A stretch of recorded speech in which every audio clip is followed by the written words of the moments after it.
എൻ്റെ പരിചയത്തിലുള്ള ഒരു പെൺകുട്ടിക്കുണ്ടായ ഒരു അനുഭവമാണ് ഞാനിന്നിവിടെ പറയുന്നത്. ഒരു ദിവസം ഞാൻ സ്കൂളിൽ ചെന്നപ്പോൾ അടുത്ത തൂണും ചാരി ഇങ്ങനെ വിഷമിച്ച് നിൽക്കുകയാണ്. എന്നെ കണ്ടപ്പോൾ ഒരു ചിരി ചിരിച്ചു. അതിനേക്കാൾ ബെറ്റർ കരച്ചിലാണെന്ന് തോന്നി. അമ്മാതിരി ഒരു ചിരി. അപ്പോൾ ഞാൻ അടുത്ത് നിന്ന് ചോദിച്ചു, എന്ത് പറ്റി വിഷമിച്ചിരിക്കുന്നത്? ഒന്നുമില്ല, എന്നോട് സ്നേഹം ഉണ്ടെങ്കിൽ പറയാം. അപ്പോൾ ഉടനെ കരഞ്ഞു. ഞാൻ ചോദിച്ചു, എന്ത് പറ്റി മോളെ? ചേച്ചി, എൻ്റെ അമ്മയുടെ അനിയത്തിൻ്റെ ഭർത്താവിനെ കൊണ്ട് എനിക്ക് ഭയങ്കര ശല്യം, സഹിക്കാൻ പറ്റുന്നില്ല. അമ്മയോട് പറഞ്ഞില്ലേ? പറഞ്ഞു. അപ്പം അമ്മ എന്ത് പറഞ്ഞു? എൻ്റെ മനസ്സ് നിറയെ വൃത്തികെട്ട ചിന്തകളാണെന്നും 24 മണിക്കൂറും ഞാൻ ആ ചിന്തയിൽ നടക്കുന്നത് കൊണ്ട് എനിക്ക് തോന്നുന്നതാണെന്നും പറഞ്ഞു. Very good. അച്ഛനോടോ? അമ്മ എന്താണോ പറയുന്നത് അതാണ് അച്ഛൻ.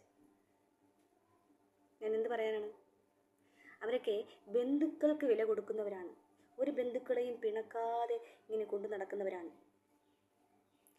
അവരെപ്പോഴും പറയുന്നത് ബന്ധങ്ങൾക്ക് വില കൊടുക്കണം, ബന്ധുക്കളെ ഒന്നും പിണക്കാൻ പാടില്ല എന്നാണ് പറയുന്നത്. ഈ പോക്ക് പോവുകയാണെങ്കിൽ ഞാൻ അധിക നാൾ കാണുമെന്ന് എനിക്ക് തോന്നുന്നില്ല എന്നും പറഞ്ഞു. ഇതേ സെയിം സംഭവം എനിക്ക് വേറൊരു കുട്ടിയിൽ നിന്നും കേൾക്കേണ്ടിയിട്ട് വന്നിട്ടുണ്ട്. അവൾ പറഞ്ഞത്, ഞാനിത് എങ്ങനെ തുറന്നു പറയും? ആളുകളുടെയും ബന്ധുക്കളെയൊക്കെ മുമ്പിൽ ഞാൻ മോശപ്പെട്ടവളാവില്ലേ? അപ്പം ഞങ്ങളുടെ കുടുംബത്തിൻ്റെ അന്തസ്സ്.